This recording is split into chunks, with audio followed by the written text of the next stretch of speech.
All right, guys, we are back. Episode 34. I'm very excited for this.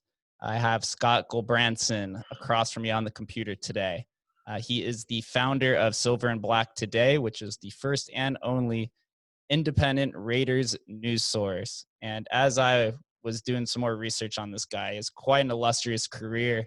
He also hosts another podcast that's called Catching Up with Heroes. He's a published author, and he has a handful of years of experience with public relations, social media, communications, marketing.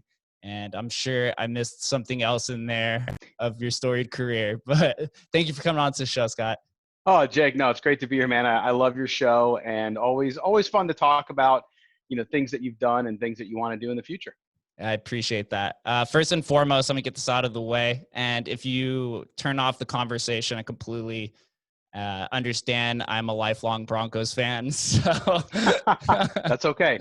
That's all right, man. We cover it's interesting because we cover the Raiders, and today, with digital content, since you're a content producer, this.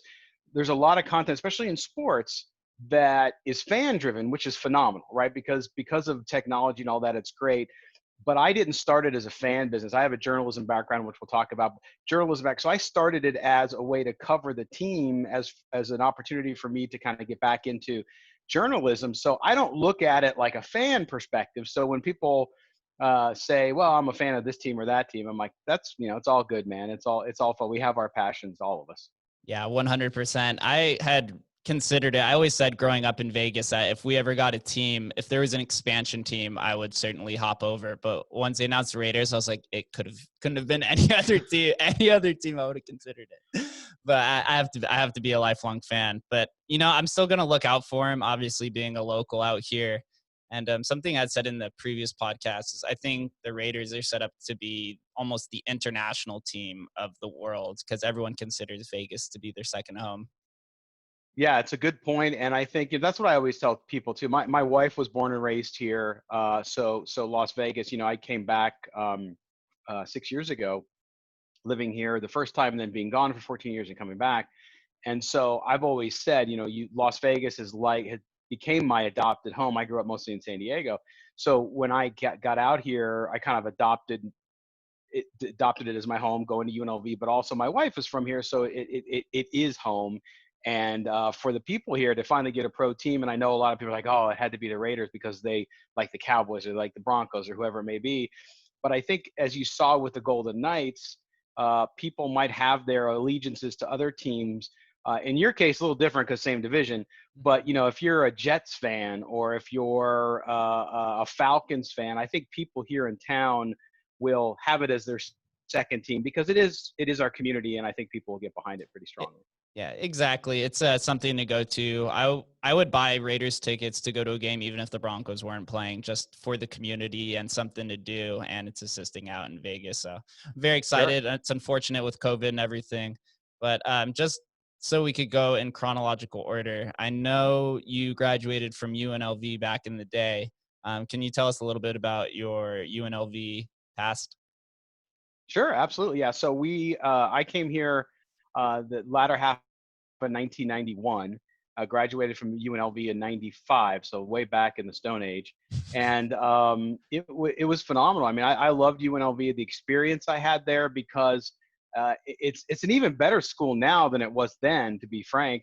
But back then, I got here and I wanted to do media. I wanted to do radio and television and newspaper. So there was so much opportunity, right? There was no pro sports here at the time, except for boxing and the big events that had always come in. So at UNLV, I was on KUNV, the college radio station there. We did a sports talk show on Friday with my good friend Chris Jones and Jay Sapovitz. Chris is now the CMO out at McCarran National Airport. And so we had fun. We went to every major title fight during my college years. I'm watching Mike Tyson fight. I'm watching the Oscar De La Hoya fight. So it was phenomenal to do that and to get that practical experience. My sports writing professor was Steve Karp, who's a longtime beat writer here in town, now works at Gaming Today. And Mary Hausch, who used to be the managing editor of the RJ, was my professor, still very good friend of mine and almost like a second mom to me, although I haven't talked to her in several months, so she's probably mad at me. but yeah, I mean, I had such a great experience there, and UNLV was sort of at that period of time, of course, right after the basketball heyday and during it a little bit. But that was when the university really started to grow. So I was there for the early days of that, and the campus today is so much bigger and frankly more modern than it was then, including the new library and all the cool stuff that they have on campus now. So for me, coming from Southern California, I originally out of high school went to Southern Illinois University where my parents went, came back, and at that time in California, you couldn't get into the state universities because the economy was so bad. And so I was looking for a place to go, and my parents would come to Vegas all the time. We had been coming to Vegas for vacation for a long time. So I was like, man, that's a great opportunity. And because of the radio station there and so on. So fast forward, went through UNLV, got my communications degree there, and really just had a great time. It was a phenomenal period, I think, in the history of the school to be a student there. That because that halo from the basketball team was still there. You had college bars across from campus that were all UNLV Rebel themed and all of that. But I learned a lot and learned kind of forged my way. I was a late bloomer. It took me 5.5 years to get through college because I had a little too much fun. But it was fun in Las Vegas. At that point, it just sucked me in, and it got me started in my career. And always thankful for the people that helped me and that I encountered during that time. You have a textbook UNLV experience. Everyone else, I was also 5.5 years. And as most people who graduate from UNLV say, the education is nice, but the main benefits from it is the networking opportunities that you make on and off the strip. Like you'd mentioned, the Review Journal and a bunch of other friends, the CMO as well. And you created you said a sports talk show while you were there? Yeah, it was already established when we got there, and the guys I mentioned, Chris Jones, Jay Sapovitz, who's now CEO of a company back on the East Coast. He's not in the media anymore, but he was there. And then a gentleman by the name of Mario Diaz, who used to be a sports anchor here in town, who's now in Houston. They had already established it, so when I got there, they were there, and I just got to kind of go right in and be part of that. So we were able to do play-by-play of UNLV basketball. We did basketball on the road. We got our own funding and went on road trips, to California and stuff like that, covered tournaments. We also did baseball. This is back before Wilson Stadium was built, and then Wilson Stadium got built. We got to do games there. And then even towards the end of my time there, as I graduated, I also worked in the athletic department as a sports information director. And during that time, UNLV softball, which I oversaw, went to the Women's College World Series. So I got to do the College World Series games play-by-play on the radio back here to Las Vegas. So yeah, it was just phenomenal experience. It was all real world experience. And so, you can have Harvard and all that. That's great for academics. But for most of us, we just want to learn our craft so we can get out there, make a living for ourselves, and have a career. And UNLV was perfect for that. Exactly. It's a city that's built on trust. And I mean, that's the degree that you got, communication. So you positioned yourself perfectly. And what was the first step that you did post-college? So I stayed at the university. So I worked in the athletic department. I was doing sports information, and then I moved into some sports marketing and also sports operations. So I was kind of learning that. And I really, at that time, I thought I'm going to be here forever because I loved UNLV. And I said, I want to have this career in athletics, so I'm going to stay here. But fast forward, I get married a year after I graduate. And so the income wasn't great. Back then I always joke with my daughter because I have a 23-year-old daughter now who just graduated college a year ago, and she's doing really well already. And sometimes she'll talk about how much money she makes. I say, I made $12,000 my first year out of college. But I negotiated benefits with the AD at UNLV at the time. I thought I was a big shot. But so we fast forward to get married. And at that time, got offered an opportunity to go write at the Review Journal for, at the time, which now they kind of morphed into something that wasn't even close to what we used to do back then, but the View newspapers, which were separated by neighborhoods. And back then it was a full, robust staff. And so I covered city council, I covered county commission, and really the Summerlin Northwest area at the time. So I got experience doing that and be at the newspaper for a short time, just about 2 years. And as I was doing that, I came across a gentleman who said, you have too much personality. You shouldn't be a newspaper reporter. Have you thought about going into PR? Well, that all starts happening. And then I come home one night, my wife and I had only been married, I don't know, 3 or 4 months. And my wife, what wasn't planned, says, I'm pregnant. I'm like, oh my gosh. Okay. So now what am I going to do? I need to make some more money. So I took the PR job, right? So I took the PR job, and then my daughter was born a year and 2 weeks after we were married. And so I did that and kind of took to that really well, enjoyed the kind of mixture of media relations since I'd been on the other side of the phone, so to speak, and the kind of creativeness. And I like to talk, as you can tell. So um, having clients and all that, it just seemed to go well. And then did that for a few years, and I got an offer to go back home to San Diego to work for the software company Intuit, who makes TurboTax. So went back to do that. It was nice to go home and get back to California for a while, and I ended up doing that for 10 years. I was the national spokesperson Wow. for the TurboTax software brand and worked for Intuit, great company where I really, for the most part, Jake, I grew up, I should say, in business, right? I learned so much from my mentor and boss there. Her name was Julie Miller, and learned so much about business and how to do things from there. And so that was kind of that next step that took me out of Las Vegas, and my wife out of Las Vegas for the first time in her life, by the way. But she didn't complain too much because it was San Diego and the beaches were nice.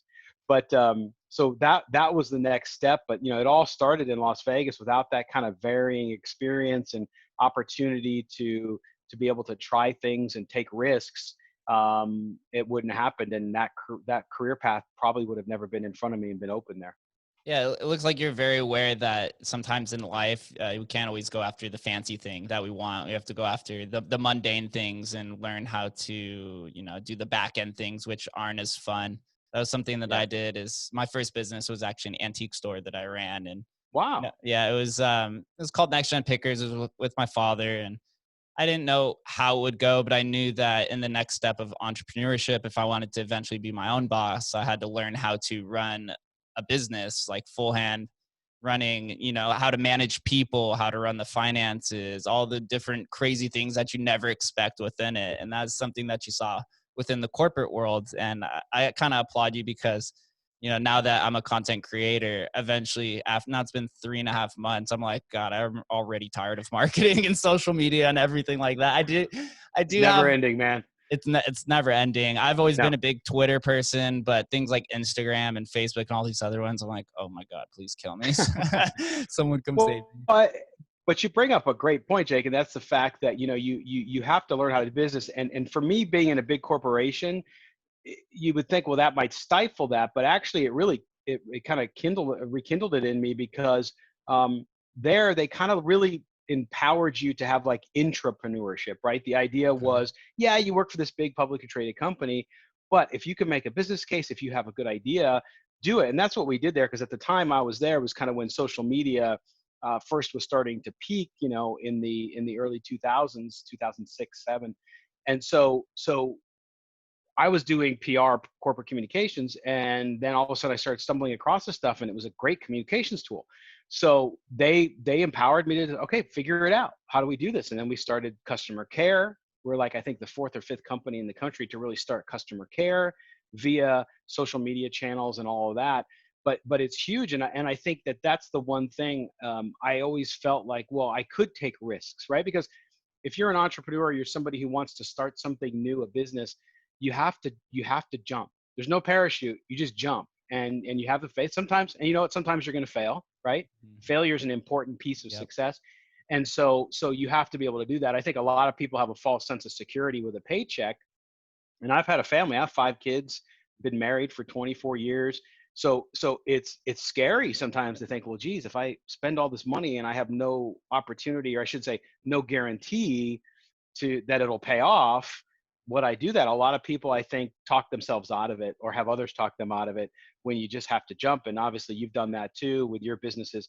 And so, I mean, that's the thing people need to realize is, yeah, you don't do things irresponsibly, but if you're going to succeed and you want to do things on your own, no matter what it is, you have to take risks.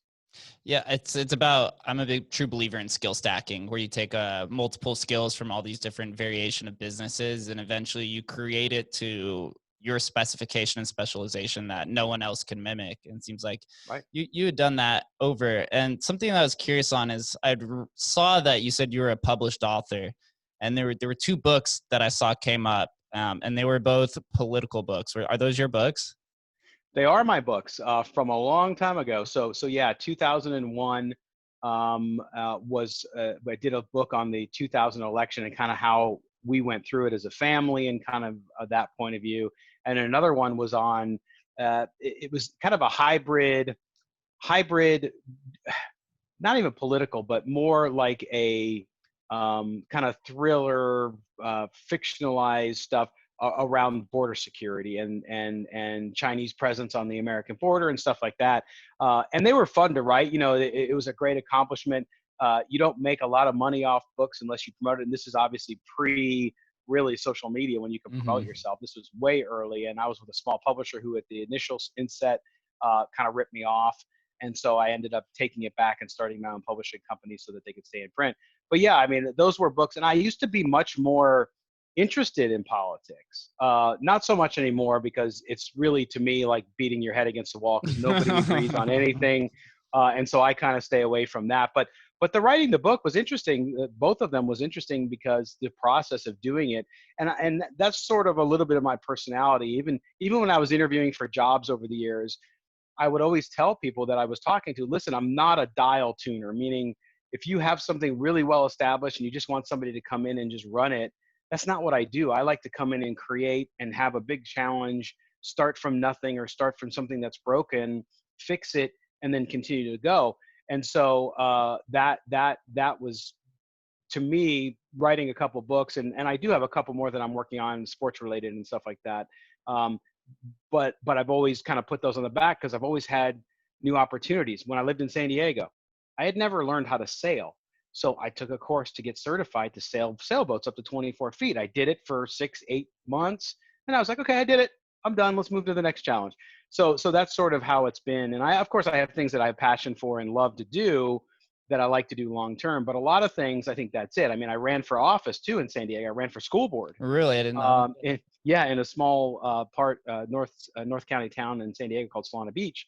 And I didn't win, but that's okay. I went through the process, and I learned that never run for school board because it's the most difficult things there are.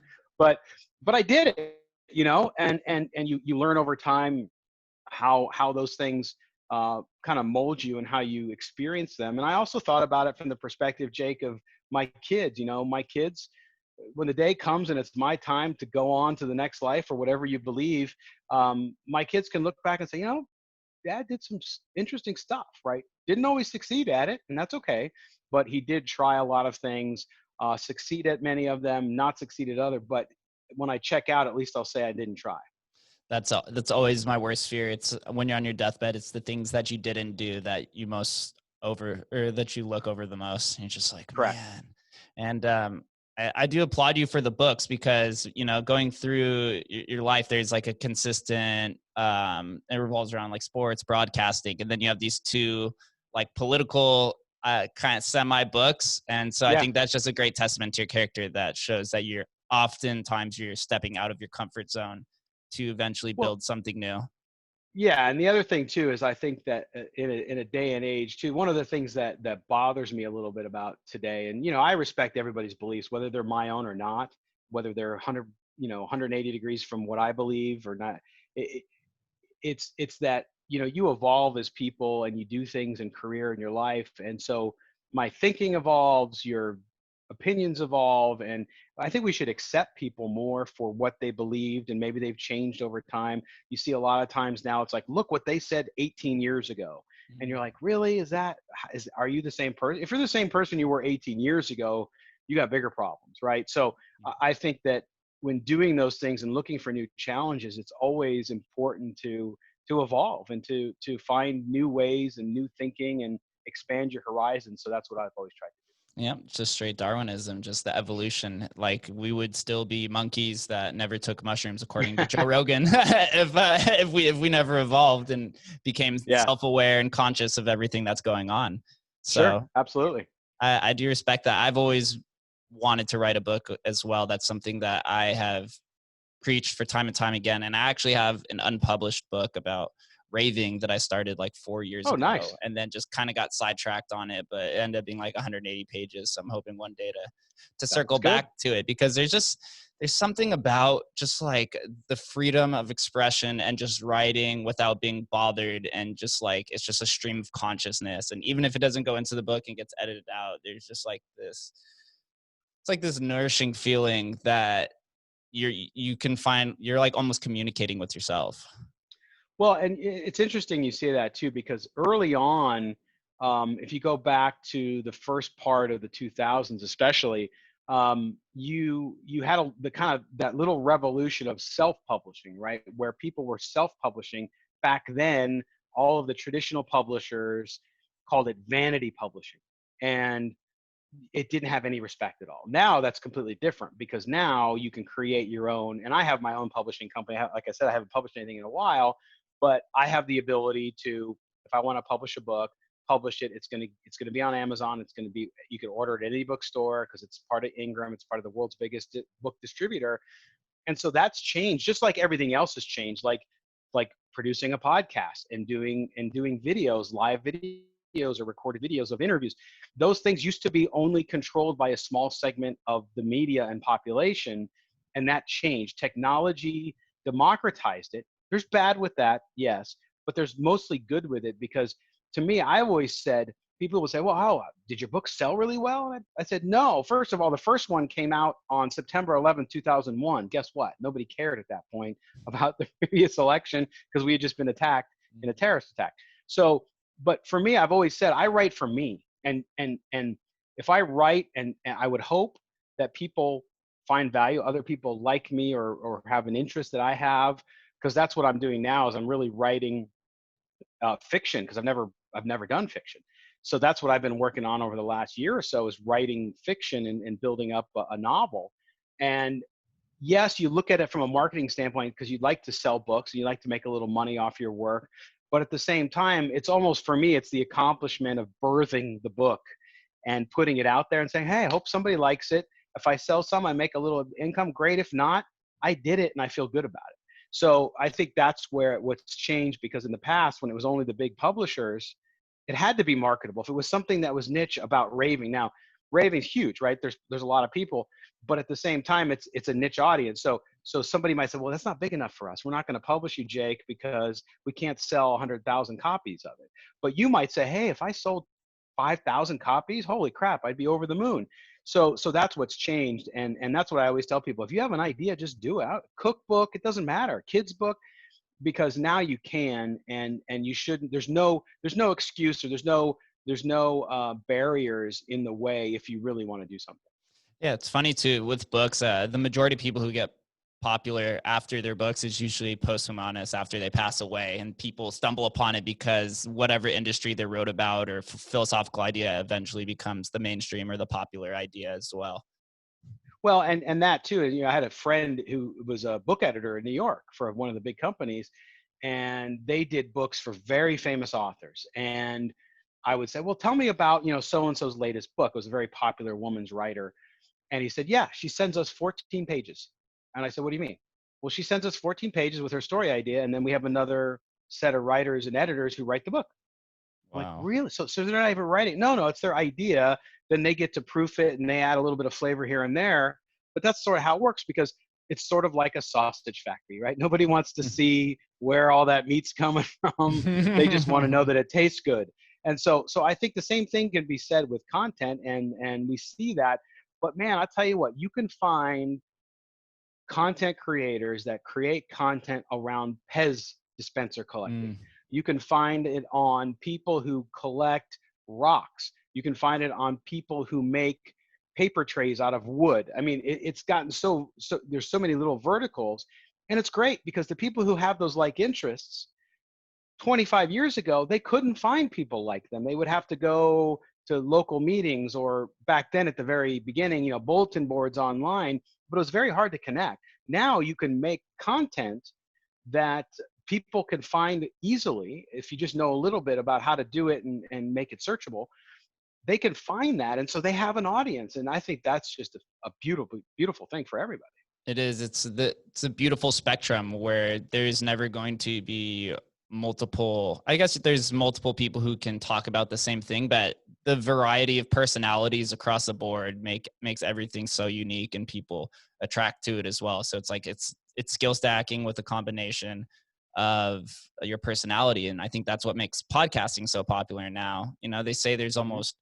almost 1 million podcasts. I think like 250,000 active podcasts. And what I'm doing with like long form conversation is like one of the more trending things now, because people are so starved for just hearing normal conversations, because when they go out and watch TV or news or traditional media, it's like little 5-minute snippets of it, and people get taken out of context.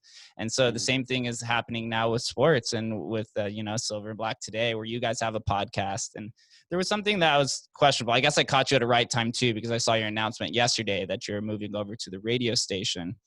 What since you have Silver and Black Today as a podcast, why is it relevant to be hosted on a radio station that may be kind of trending towards becoming outdated? Well, it's an interesting question, because that's what we did. Is the day the Raiders got approved to move to Las Vegas in 2017 is when I got the bug to create content again, right? So I was not in the media, I was not doing any podcasts, I was not doing any of that.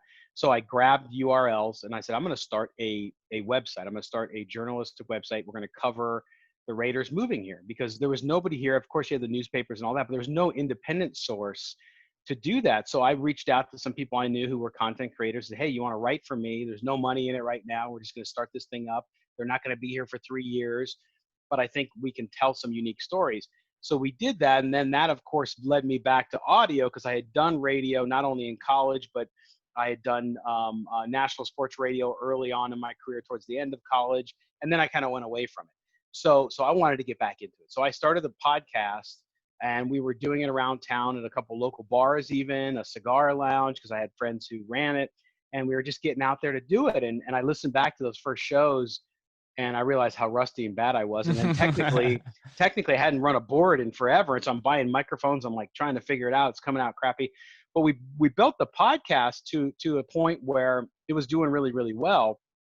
But I love radio, so it's more of a personal choice, because Okay. I grew up radio. I'm just a few years older than you, and so I grew up listening to radio as a kid. I listened to baseball on radio. I listened to talk. I listened to old radio programs from like the 40s, the serial, the detective stuff and all that. So radio as a medium, audio as a medium, I would say now more so, to me was always a passion. So we did that, and we were doing really well with it. And at the time, a former friend of mine had a meeting with the radio station in town, Intercom, the big radio group. And I said, you should pitch your show. So I went in and I pitched my show. We were both pitching our shows together. And immediately, Dan Kearney, who's over at Intercom here in Las Vegas, really good guy, who I thank for giving me an opportunity. He immediately said, we want your show. We want the Raiders show. My other former friend, he said, well, not so much your show. So that created maybe probably a little bit of animosity or whatever you want to call, but it worked out. So we did it. And so he's like, yeah, you're thinking ahead. You're two at this time, 2.5 years ahead of them getting here. Nobody's really thinking about this. I said, yeah, that's part of my point, is to be first, but also to lay the groundwork. So to get on radio, again, it's just another channel. I think you have to be on the channel. You got to do video, you got to do audio. And so why not do 2 different audios? So we then took the podcast, in essence, went on the radio. And then when the radio show was over, which used to be a weekly show on Sunday mornings, has now turned into a weekly show. But what we did was we would take that, and then I would take the audio, because I do the digital podcast side, and I would take the audio and then put it out after the fact as on the podcast feed, and get, during the football season, a good 30 to 50,000 downloads a week, right? So you're like, wow, this is great. And at the first, I was doing it on platforms like Spreaker and stuff like that, where I didn't quite understand the monetization. There was monetization there, but it was kind of just easy for beginners. And then fast forward, the radio show got us on the radar of actually some of the bigger ad networks. And now our podcast is on Omni through Triton. So now we have national advertisers, and they handle it. And so we're able to expand the reach and expand the revenue generation from the audio piece. And that really helped. The radio, I think, more than anything, gave us a credibility to do that. And then when the Raiders finally get here, right, We were at CBS Sports Radio 1140. We just finished our run there last week, and they did not win the contract for the Raiders. Lotus did, and so I was concerned with our show if it was going to grow there. And so I said, well, I'll just go back doing a podcast. I had no idea, because to me the radio thing is not an ego thing. I think some people look at traditional media as a very ego-driven, like, well, I'm on the radio. For me, it wasn't. It was more of an extension of the brand and the business. And so when I started talking to Lotus, who eventually have now kicked off Raider Nation Radio at 9:20 a.m. here in Las Vegas, the official station of the Raiders, it was too good of an opportunity to pass up, because not only were we able to retain what we wanted to do with our show, but now we're part of a lineup all day long that's nothing but football and nothing but Raiders football. And I get to follow one of the biggest sports talk legends ever, and that's JT the Brick, who's going to be on right before us. So it changed my mind. I was kind of set on going back to just podcasting, because I could do it, and I could make some revenue on it too. But then the radio station, the offer and what they were building over at Lotus was so special that I was like, okay, I'll stay with it, and we still do it. But I still do podcasts separately. We still do live video separately. So I like to keep my hands a little bit in all of it. That's a great accomplishment. So applaud you on that. It sounds like the radio is a little bit more of a giant networking opportunity, and you're building a brand of everyone together, because that's the Raiders like official station. Yeah, that's true. I think it opens up our audience. It's interesting too, because even though we're Las Vegas based and we really use that as a differentiator, most of our listeners aren't in Las Vegas. Most of our listeners are outside, because as you said at the top of the show, the Raiders are really a big brand internationally. I mean, if you think about it, on the baseball side, you have the Yankees. The Raiders, even though they've only had 2 good years in the last 25, it's still the power of that brand. And so when I look at the downloads on the back end of our podcast feed, and I see, Maryland and obviously a ton in California, a ton in the UK, a ton in Australia, and you're like, wow, that's big. So I think the podcasting helped us, and the digital side continues to drive the brand and what we've been able to do as far as growing our audience. And I have to say, I do love the name. Since you did mention that you started this back in 2017, like right before they had come around, you literally have today in it. Like, it's a great emphasis that, the Raiders aren't here yet, but today we're talking about it, and today we're going to get excited. And so before, I guess when you first started, what did the topics revolve around? It's funny, they really focused on the Raiders coming here. So the stadium, at the time, it had been funded, but a lot of how it was going to start, and the community benefits plan, which is really the kind of plan they had to include minority-owned businesses, veteran-owned businesses, and all of that, women-owned businesses in the construction process, getting business. That was really it from the beginning. So we focused a lot on that. And in fact, when we first started, the name was Las Vegas Raiders Report, which I thought at the time was like, oh, it's brilliant. We're the only ones in Las Vegas. But then over time, I realized that was too restrictive, because people who like the Raiders, they weren't going to associate Las Vegas with the Raiders until 2020. So the switch in the name that came pretty quickly benefited us. But that's what we really covered early on. And of course, we covered the football. And since I was new to covering the team too, it took me a while to ingrain myself in the history of the franchise, the business, ownership, players, and all of that stuff. So in the early days, and this is what I'd say to people who are listening, watching, is that when you start something, it's always hard at the beginning. Yes, right? It doesn't matter who you are, how talented you are, what you want to do. And the key is to get through that. There's a great movie called The Last Indian, which is about breaking the speed record at Bonneville Salt Flats on a motorcycle. Anthony Hopkins is in the movie. Okay. And throughout the movie, he's trying to break this record, right? And he gets to the speed where he's about to break it in these kind of trial runs, and the motorcycle wobbles, right? So he slows down. And so he never breaks the record. So fast forward, hate to ruin the movie, but he gets to the point where he's really out there and he's got to do it. and the motorcycle wobbles, but he stays with it, and it smooths out, and he breaks the record.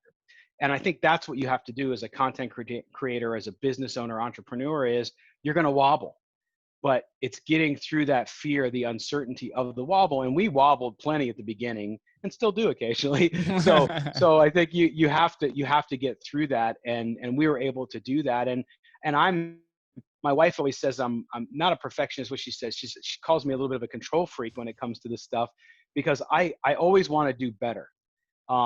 And so when somebody says, "Oh, you had a great show," I'm like, "No, it was a good show, but I did this, I did that."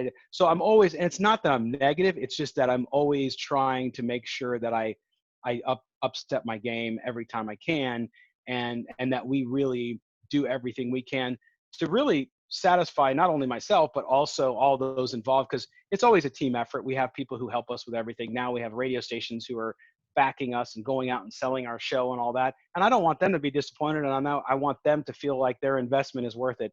So that's it. I still get nervous with the wobble, but I always try to ride through it. The beginning is definitely the toughest. You feel like you're yelling into a void, or, right when you start the podcast, you're like, why is there not 1,000 downloads, even though I've only told 10 people about it? But, it's about gradual increase, gradual growth. And something too that you touched on, which is something that I do, is I always go back and re-listen to most of the podcasts as a form of self-modeling, even though it is weird, as a comm major in college, when you have to go take comm 101 and step in front of the class, and then today they videotape you, so you have to go back and watch those speeches, and you're almost like slightly embarrassed to watch yourself speaking, like shaking in front of this class. But you don't realize how important it is that you have to go in and find those small critiques of whatever it is, maybe a missed vocabulary word, or you missed this negotiation somehow because of some ulterior motive behind it. Like, there's so many small things that go into every business decision, every content creation, every life decision that is most of the time often overlooked because we're afraid to self-evaluate ourselves. Very true. No, you're absolutely right. And I think that it's important too, because it's important to celebrate when you do things well, right? I think that's where I always try to fight with myself, is because I don't want to give myself the kudos sometimes when we do some good things. But at the same time, to go back and listen, because I do that too. I don't listen to every show anymore, but I listen if I thought the show was really good, or if I didn't think the show hit the mark, I tend to listen to it. And I noticed things like, since we've been broadcasting from home during this whole pandemic, for whatever reason, the way I'm breathing on the microphone is coming across more auditory to the listener. And maybe they don't notice. Some of them may notice, others may not. I notice. I'm like, why am I doing that?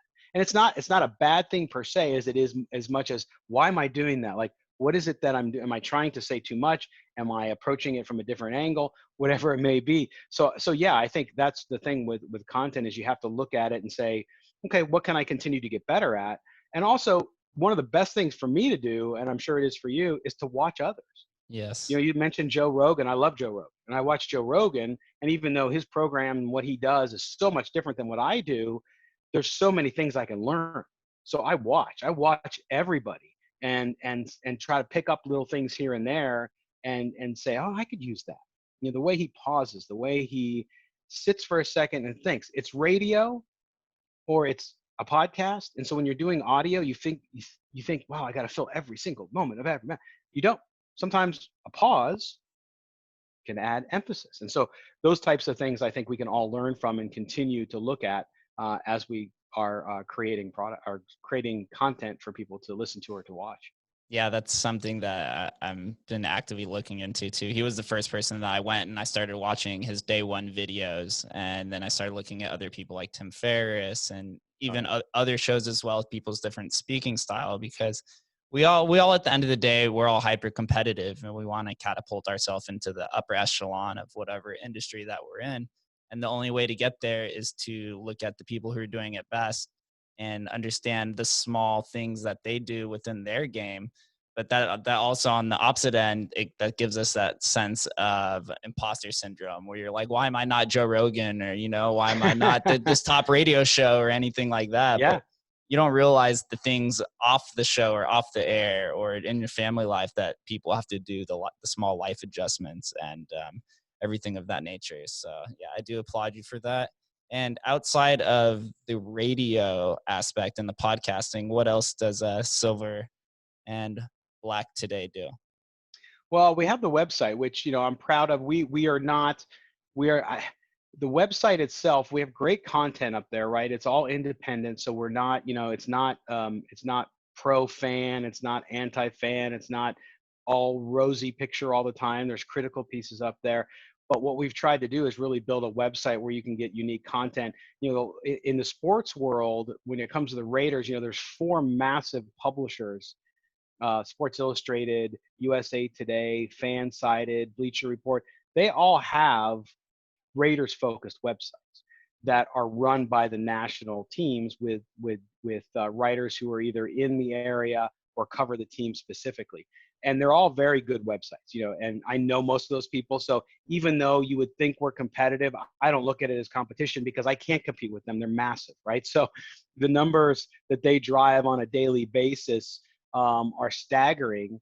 But as a little guy, I'm okay. I don't need to be that, right? So we're not trying to be that. We're trying to be a little bit unique. So I'm not going to publish 6 things a day that are 200 words to drive a crap load of clicks, right? I want people to click through to our website. We have advertising on our website too. That's how we make money.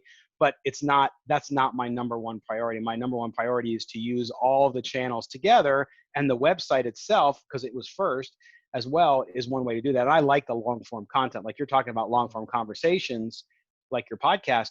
I like to do the long form articles, which it's not the most efficient or revenue generating content anymore, right? If it was, newspapers would still sell, and they don't. So for us, we do pieces, we do short ones too, but we do stuff that might be a little longer than you're going to get on other, but they're very in depth. And our audience who reads it, while they might not number 1 million per day like these big sites, we do get our share, and they appreciate it because they want a little bit of a deeper dive. They want a little more opinion from a little bit of the outside the corporate world. And so that's what we give them, being an independent news website. And there's been times when I've been ready to shut it down and say, man, this is too much. But then the writer in me always goes back to, I need an outlet, and I have these great writers who write for me, including like a guy named Mo Moten, who is a writer who writes for Bleacher Report and writes for some of the big sites, but he also wants to write about the Raiders specifically. So he writes for me. And he's phenomenal. I mean, he's I think one of the best young writers there is in the country. And he's writing for our site because he shares the same vision we do. So that allows the creativity and a little bit of the art form of long form to do that. So that's what we do with the website. And it's just, it's been fantastic to be able to do that. It's a lot to juggle at times. But as you know, Jake, and this is the one thing I always tell people, because I've seen a lot of people start making content, but they never finish because they get into it and they realize it's a constant grind. It doesn't stop. Never and so does. if you're not committed to it, and I get it, some people might try and say, hey, it's not for me. And there's nothing wrong with that, because like I said, I like to try things too. But if you're going to get into the content game, you can't say, oh, I'm going to take next week off. I mean, yeah, you might have vacation, all that stuff, but I've seen people, especially here in Las Vegas, that start sports websites and sports video shows and stuff like that. And it's like they have a challenge and then they just shut down, and it's like they're gone. And you're like, what happened? You built an audience, no matter how small or large it is. And then you're basically telling the audience, hey, boom, see ya. We just don't want to work anymore. And so I feel like I have an obligation to our audience too, that I want to keep creating content, not only because I love it, but because they've invested in it too. And if I just leave them hanging in the lurch, that's not good. And then it makes it almost impossible for you to come back. So that's the only thing I tell people too, is if you're going to get into the content game, just make sure it is what you want to do. It doesn't mean you don't evolve, but just stay committed to it. Yeah, consistency is key. That's what I've heard the most out of everyone else who gives me recommendations and tips. But I think I like your pitch as well, because I always say that if you are building something with passion, it'll show, and that you're not just chasing the money and cutting corners around it. And so, like you said, with the deep dives, you may not be getting the clicks per se in the beginning, but people are getting value out of it. And that's what's most important at the end of the day, because you're not going to compete with these 4 giant mega like Goliath brands And so you're like basing it more towards the community and deeper in depth. And so that makes me bring up a different question. I know you advertise that it says it's the first and only independent Raiders news source.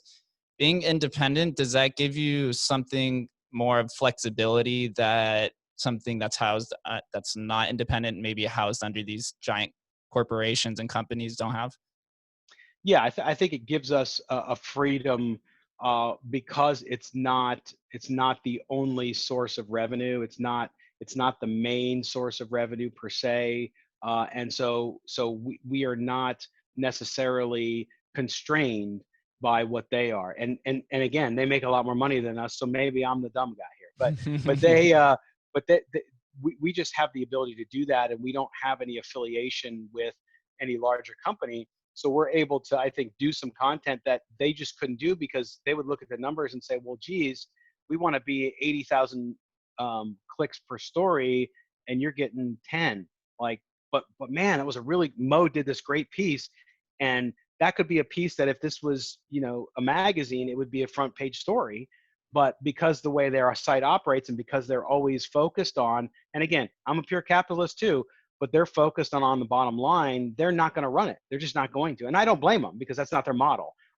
Our model can be a little different. So the independence gives us the ability, I think, to do a little more of that and to maybe bring some content that people can't get elsewhere with a perspective that's not necessarily as prevalent as it was before. Yeah, I admire that because when you do start cycling through things like NFL, ESPN, and some of these other bigger ones, it seems like they also recycle the same stories or repurpose it. And it's the same thing on Twitter with some of the more popular reporters. You're just like, God, it's the same thing. So I completely unfollowed most of them because I was like, all I need to do is find one person that I need to find, like Waj in basketball or Adam Schefter in football. It's like, that's all you really need. It's the same thing over and over again.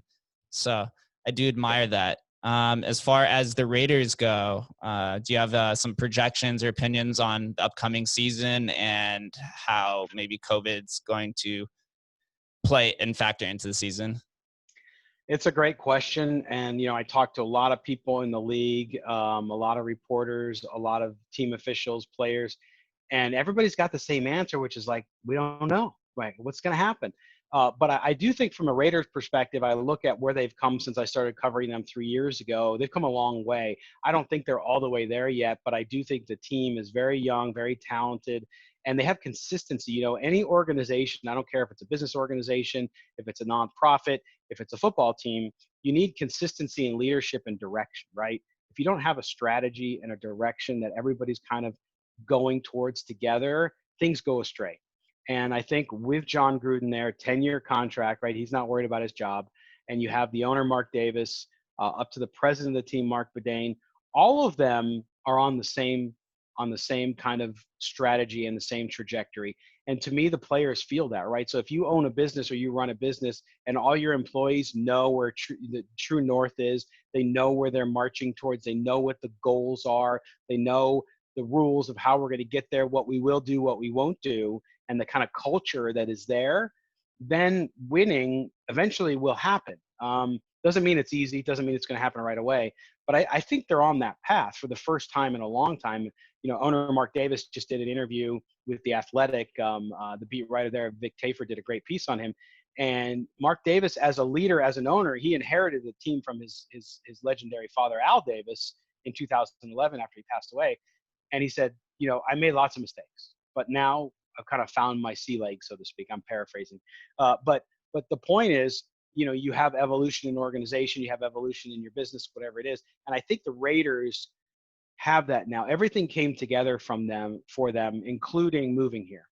And I think for the first time in their history, they have their own stadium, which is going to be phenomenal. They have their own practice facility out in Henderson with everything they possibly need. They have the right players for the most part. They still have some holes they got to figure out. But other than that, they've kind of put it all together. Now, the work of actually getting it done on the field and winning is what they're going to have to do. But I think the future of the franchise is pretty bright, not counting the on the field stuff, because that's always going to be, I think, up and down. But I do think that they're in the right position. Being in Las Vegas, a lot of criticism were initially like, that's a small market. How are they going to do that?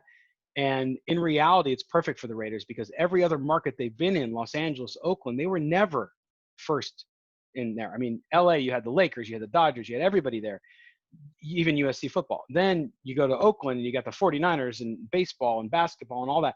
So now they're here. And yes, the Golden Knights are here, but they really have this market to themselves. And that's a big, big plus for them. And I think it's going to help them grow. Yeah, football is just a monster in America. Nothing else really compares to it. It's the only thing that I really actually follow. I haven't even been to a Golden Knights game. I'm a terrible Las Vegas native. I love the Knights. I can't watch hockey. It's just like, I don't know. I can't get into it. So that's why I'm excited for football as well. I do think the team actually is trending towards the right direction, even coming from a Broncos fan. I do have to say I'm glad you guys took Ruggs because I was all about Jerry Jeudy or CeeDee Lamb. So I was like, They're yes, both thank great you. players, man. They're both going to be fun. The fact that they're both in the same division, it's like, man, I tell you what, the AFC West between the Broncos, what they've been able to do, and I think Drew Lock's going to be a good young quarterback. And then you have the Chargers. We'll see what they do at quarterback. And you just have in the division, the wide receiver core is just nuts. And so defense, there's gonna be a lot of points scored. As the legendary coach Gil Brandt, who does now video or does audio on NFL radio, he said it's going to be like watching the Big 12 in pro Oh football, which is boy. basically all defense. I mean, all offense. So, and I tend to agree with him, even though there's some good defenses too, including the Broncos. But yeah, it's going to be fun to watch the entire division. Of course, the Chiefs with Patrick Mahomes, still the class of division, and he's not going anywhere. And now he's a baseball owner. That guy's living the nice life, isn't he? Dude, fucking savage. He actually came into they posted pictures of Omnia, so I could say this, but they actually came into Omnia the day after that they won the Super Bowl. It was like him and a few other people. Oh yeah. And man, I have to say, what's his name? Travis Kelce, dude is a lot bigger in person than I expected through TV. I was like, he's a monster. Holy Jesus, this He's man a is a monster. monster. I do hope the Raiders don't fall into the trap of going out and clubbing because, there is a lot of temptation there. I can tell you from the Golden Knights first year, we saw the Golden Knights pretty often, as well as we probably saw the other 29 hockey teams as well every time that they're in town. So, maybe it was a little bit of a benefit, but some of these younger guys who are just getting drafted and want to go out and party, I hope they don't fall into that temptation.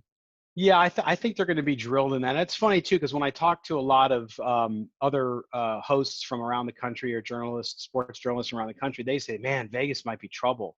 And I say, I've been very fortunate in my business career to have traveled a lot, spent a lot of time in New York City, and let me tell you, I can get in as much trouble in New York City, maybe even more, than I can in Vegas when it comes to clubbing, right? Mm-hmm. So because you go to clubs in New York and they don't close either. I know technically they're supposed to, but they don't if you go to the right ones.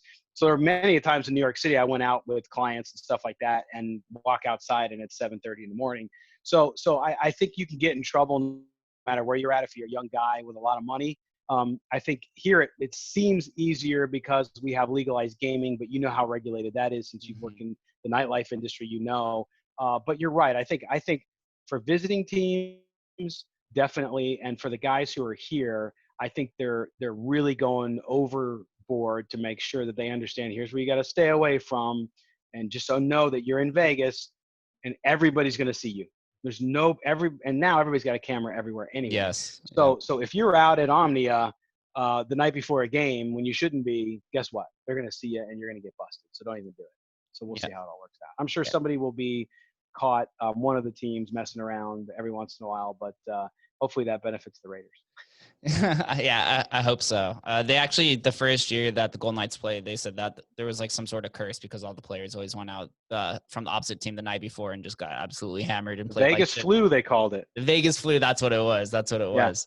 Yeah. So do you think the Raiders and the NFL will have fans playing in this year as you see like some of these other sports where they're just putting up like cardboard posters of people? Yeah, no, I was very positive up until about 3 weeks ago saying, yes, there would be, right? But I'm not there right now. And I tend to be very optimistic about the whole COVID thing. I know we get a lot of this, what people have now dubbed fear porn and, this kind of doom and gloom. I'm just not that way. I want people to be safe. I want people to be healthy, especially, everybody, especially people that are high risk. But with football, as you've seen with baseball, I don't see how they're going to do it. Now, the NFL has said we're going to leave it up to state governments, but that presents a problem because just let's say for sake of argument, in Georgia, where they opened up early and actually they kept the numbers down. Let's say you're the Falcons, you could say, hey, we can have everybody. We can have a full house because we're good. Government said it's fine. So then you go there, you play in front of 65,000 people, and then you go to LA to play a big game with the Rams and nobody can be there. There's a competitive disadvantage for one team to have a full home I didn't stadium even and the think other of team. that. Yeah. And to have the other team not have anybody, or think about it here in Las Vegas. You built this brand new $1.9 billion stadium and you have nobody there, but then you go to Denver and the Mile High is nuts and it's full of people in a division game that matters. Like, I don't see how the NFL will be able to do that. So in my view, what the Raiders owner Mark Davis said, which is going to be all or nothing. And I think that's what you kind of have to do, because if you say, like they did in Baltimore, well, we're going to have 25% capacity. So if you have 80% of your stadium sold out, how do you pick who gets to go and who doesn't? Does that open legal issues? Does that open disenfranchisement with your fans? I think it does. So as much as I want fans to be in Allegiant Stadium and other stadiums around the country, I think you got to say, look, you got to make a call at some point and say it's either everybody or nobody. And it doesn't have to be a permanent decision. You could go and say, hey, listen, we're starting with no fans. We're going to see after week 4, week 5, if the country's in a really good spot or there's a vaccine or whatever they decide is the right thing, then we can start to bring fans back. And they have to wear masks or whatever the right thing is.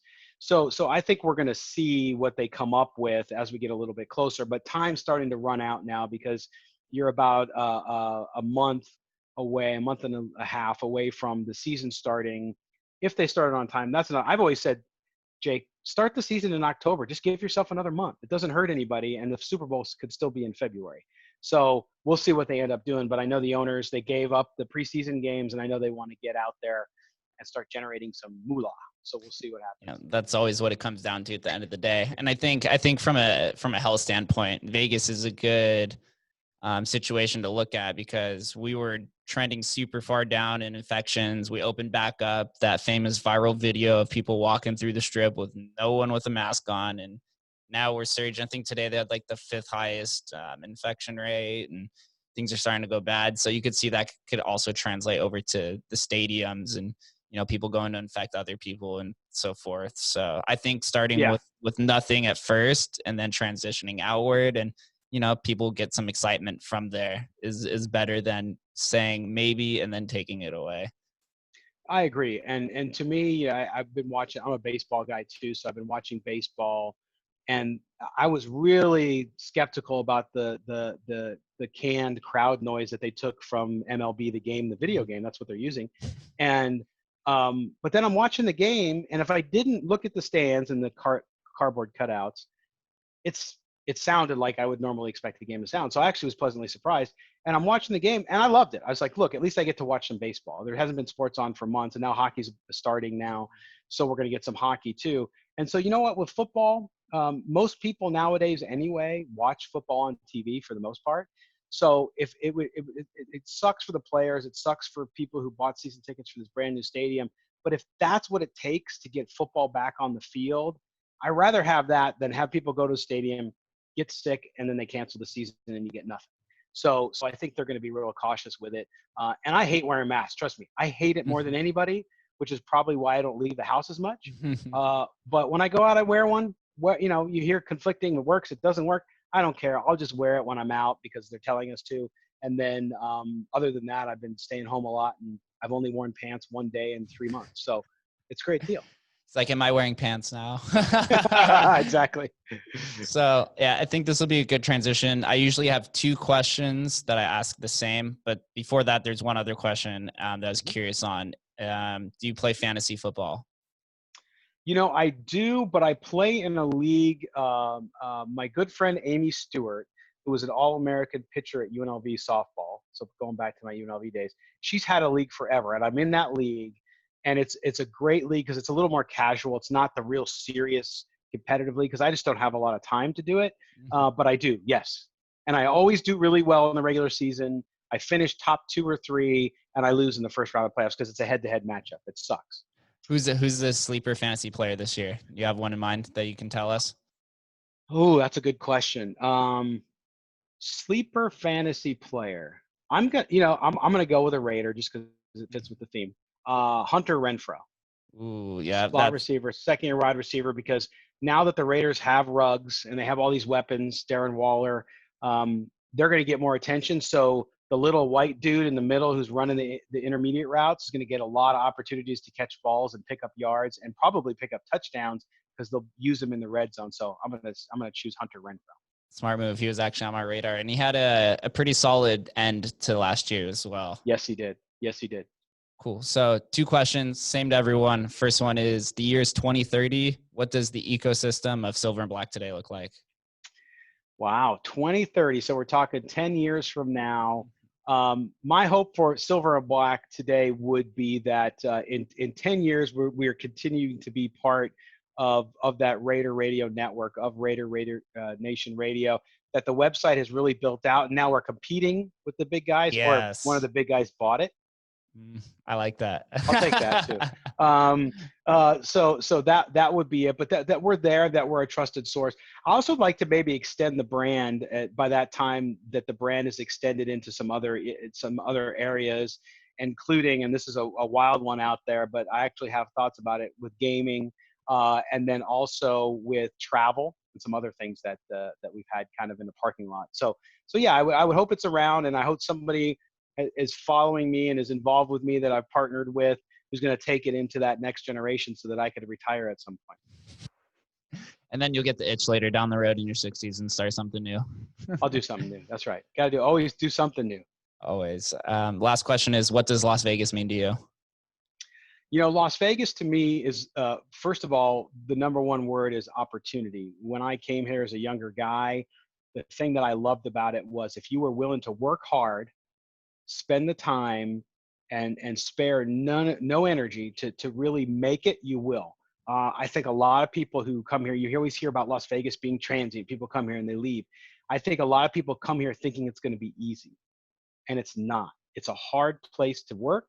It's a hard place to be. But if you love what you do, if you're diligent about it, and you put the time and effort and you hustle, I mean, to me, it's like New York or Chicago. There's money to be made everywhere, but you might need to do it 4 different ways. It's not going to be just a check in, check out kind of job. But that to me is it. The other thing I'll say too, out of all the places I lived in California, I've lived in the Midwest twice, and I've lived here. Las Vegas is, to me, the most diverse place in the country, meaning that you have on one side of me a neighbor who's a doctor, on the other side a bartender. Across the street might be a cable guy, and next to him might be a multimillionaire day trader. Like, there's such a diversity, even within neighborhoods, of people from all backgrounds who do different things. And I've just found in other places, although they're awesome places to live and be, and they have great people, you just don't find that. So I'm always struck by the very uniqueness and the very diverse set of people that I meet, that are my neighbors or business associates, and where they've come from. So it really makes it an adventure every day and every year that you live here. I admire that. Vegas is a very classless society outside of maybe 1 or 2 specific areas. The wealth isn't particularly concentrated into one area. It's all over the city, and that's what makes it very broad and just a giant spectacle. Absolutely. How can everyone get connected with you and Silver and Black today? Sure. You can always check out the website, which is silverandblacktoday.com. You can also follow us on Twitter. The brand is Silver Black, the number 2 day. My handle on Twitter is at LVGully, LVGULLY. You can catch our new radio show. It'll be Monday through Fridays on Raider Nation Radio 920 AM from 2 to 4 p.m. And then you can always catch that archived on our podcast feed. And then we also do one-off podcasts too, podcast-only broadcast, and you can subscribe to that anywhere you get your podcast, Apple, Google, Stitcher, Spotify, wherever you get it, you can find it there as well. So that's really, if you just search us, you'll find us. That you will. Scott is also part of the blue check marking on Twitter, so talking to fame over here. Oh yeah, It's crazy, man. It's like, it's funny. I had somebody challenge me one day. It's like, how the heck did you get a check mark?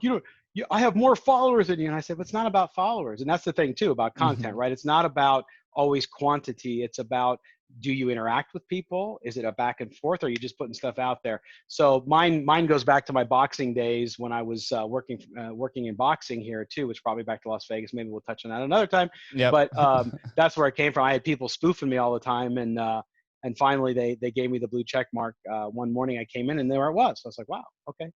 But it doesn't matter. You know what? If you have good things to say on Twitter or wherever you are, whether you're on Twitch or you're on YouTube, if you have good content, people will find you. You don't need a check mark.